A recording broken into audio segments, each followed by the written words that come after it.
আর তখনই আমার মামাতো ভাই সাব্বির, ও হচ্ছে আমার মেঝো মামার ছেলে, আমাদের সবার জন্য গাছ থেকে একদম নিয়ে আসে জামরুল পেড়ে। আর এই ফলটাকে আপনারা কে কোন নামে চিনেন অবশ্যই কমেন্টে জানাবেন। আর এখানে সকালবেলা তো আমি ঘুম থেকে উঠে একদমই অনেক বেশি অবাক হই, কারণ সাব্বির হচ্ছে আমাদের থেকে কিন্তু অনেক বেশি ছোট, কিন্তু ওর বিবেক বুদ্ধি যে এত এত বেশি আমার মানে সেটা জানার মানে বুঝার বাহিরে। ও হচ্ছে আমি যাওয়ার খুশিতে কাউকে কোনো কিছু না জানিয়ে একদম সকালবেলা ঘুম থেকে উঠে বাড়ির সবার জন্য হচ্ছে নাস্তা নিয়ে আসে। আমাদের এইখানে যে একদম ফেমাস জজমোল্লার হোটেল, ওইখান থেকে ও বাড়ির প্রত্যেকটা মানুষের জন্য নাস্তা নিয়ে আসে। আমি তো মানে খুব বেশি অবাক হয়ে যাই।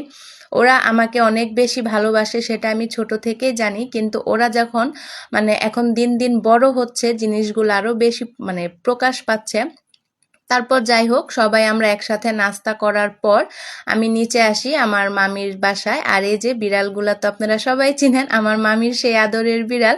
মামির সাথে আমি হচ্ছে নাস্তা করার পর আড্ডা দিচ্ছিলাম। আর ছোট থেকেই কিন্তু আমার মামি আমার সাথে একদম বন্ধুর মতো করে মিশে।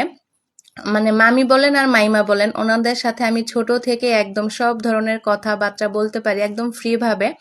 আর আমার মামি তো একদম আমার সাথে বাচ্চার মতো মিশে, মানে একদম মানে সে একটা বাচ্চার মতো করে আমার সাথে সারাক্ষণ গল্প আড্ডা করতে থাকে।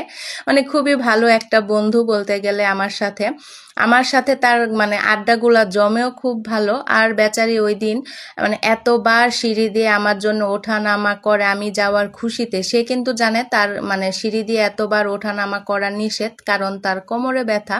কিন্তু আমি যাওয়ার খুশিতে ওই দিন সে এতবার মাইমার বাসায় যায়, একবার উপরে ওঠে একবার নিচে নামে। এতবার ওঠা-নামার কারণে এখন তার কোমরে খুব খুব বেশি ব্যথা হচ্ছে।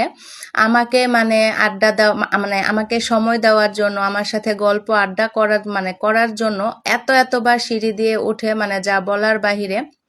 তো এখন ওনার জন্য আমার খারাপই লাগছে, তার কোমরে খুবই ব্যথা। আর ওই দিন আমি এত বেশি রেকর্ডও করতে পারি নাই, কারণ এত গরম ছিল, এত বেশি কারেন্ট আসা যাওয়ার মধ্যে ছিল, সবাই আমরা খুব হাঁপিয়ে যাচ্ছিলাম। তাই মানে হালকার উপরে জাপসা যেটাকে বলে ওইভাবে আমি রেকর্ড করেছি, মানে টুকটাক টুকটাক করে রেকর্ড করা যেটা।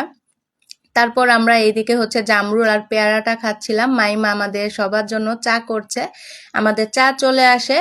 আর এই চা হচ্ছে আমার মামিদের ছাদে বসে আমরা খাই, কারণ খোলা আকাশের নিচে এরকম চায়ের আড্ডা দিতে কিন্তু খুবই ভালো লাগে।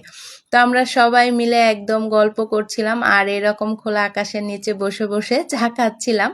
আর মাইমা হচ্ছে কয়েকদিন আগে যেহেতু কক্সবাজার থেকে আসে, আর আসার সময় আমাদের সবার জন্য এরকম চকলেট, আচার, শুটকি এগুলা নিয়ে আসে।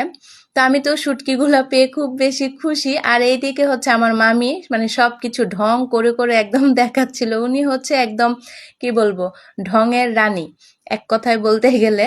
তো সবকিছু এরকম করে করে দেখাচ্ছিল।